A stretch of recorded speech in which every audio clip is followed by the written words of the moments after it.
Hi guys, welcome back to my YouTube channel. ಇವತ್ತು ನಾವು ಗುಲಾಬ್ ಜಾಮೂನ್ ಹೇಗೆ ಮಾಡೋದು ಅಂತ ನೋಡೋಣ ಬನ್ನಿ.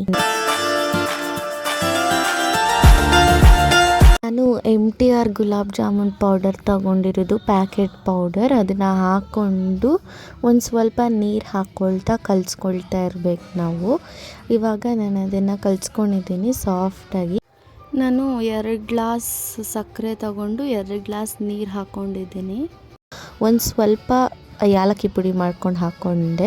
ಇವಾಗ ಬಾಲ್ಸ್ ಮಾಡ್ಕೊಂಡಿದ್ದೆ, ಅದನ್ನು ಇದಕ್ಕೆ ಫ್ರೈ ಮಾಡ್ಕೊಳ್ಬೇಕು. ಸೊ ಬಾಣಲಿಯಲ್ಲಿ ಒಂದು ಸ್ವಲ್ಪ ತುಪ್ಪ ಹಾಕ್ಕೊಂಡು ಒಂದು ಸ್ವಲ್ಪ ಎಣ್ಣೆ ಹಾಕ್ಕೊಂಡಿದ್ದೀನಿ. ಅದು ಕಾದ ಮೇಲೆ ನಾವು ಈ ಬಾಲ್ಸ್ ಮಾಡ್ಕೊಂಡಿದ್ದೀವಲ್ವ ಅದನ್ನು ಹಾಕ್ಕೊಳ್ಬೇಕು. ಇದನ್ನು ನೀವು ಮೀಡಿಯಮ್ ಫ್ಲೇಮಲ್ಲೇ ಫ್ರೈ ಮಾಡ್ಕೊಳ್ಬೇಕು. ಜಾಸ್ತಿ ಫ್ಲೇಮಲ್ಲಿ ಮಾಡಿಕೊಂಡ್ರೆ ತುಂಬ ರೋಸ್ಟ್ ಆಗಿಬಿಡುತ್ತೆ ಬಾಲ್ಸು. ನೋಡಿ, ನಾನು ಇಷ್ಟು ಡಾರ್ಕಾಗಿ ಫ್ರೈ ಮಾಡ್ಕೊಂಡಿದ್ದೀನಿ. ಜಾಸ್ತಿನೂ ಬೇಡ, ಸ್ವಲ್ಪ ಮಾಡಿದರೆ ಸಾಕು. ನೀವು ಇದನ್ನು ಜಾಸ್ತಿ ರೋಸ್ಟ್ ಮಾಡ್ಕೊಳಕ್ಕೆ ಹೋಗಬಾರ್ದು, ಸ್ವಲ್ಪ ರೋಸ್ಟ್ ಮಾಡ್ಕೊಳ್ಬೇಕು. ಮತ್ತು ಇದು ನೋಡಿ, ಸಕ್ಕರೆ ಪಾಕ ಕುದೀತಾ ಇದೆ. ಇವಾಗ ಇದಕ್ಕೇ ನಾನು ಬಾಲ್ಸ್ ಮಾಡ್ಕೊಂಡಿದ್ನಲ್ಲ, ಬಾಲ್ಸ್ ಫ್ರೈ ಮಾಡ್ಕೊಂಡಿದ್ನಲ್ಲ, ಅದನ್ನು ಹಾಕ್ಕೊಳ್ತಾ ಇದ್ದೀನಿ.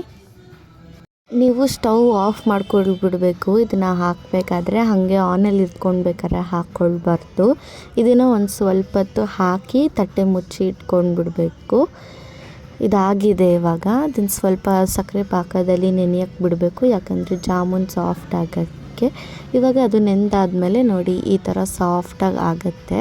ಇದು ತುಂಬ ಫಾಸ್ಟಾಗಿ ಕೂಡ ಮಾಡ್ಬೋದು, ನೀವು ಮನೇಲಿ ಕೂಡ ಮಾಡ್ಕೊಳ್ಬೋದು. ನಿಮಗೆ ಈ ವಿಡಿಯೋ ಇಷ್ಟ ಆಗಿದ್ದರೆ ಲೈಕ್ ಮಾಡಿ, ಶೇರ್ ಮಾಡಿ, ಹಾಗೆ ಸಬ್ಸ್ಕ್ರೈಬ್ ಮಾಡೋದನ್ನು ಮರಿಬೇಡಿ. Thank you for watching.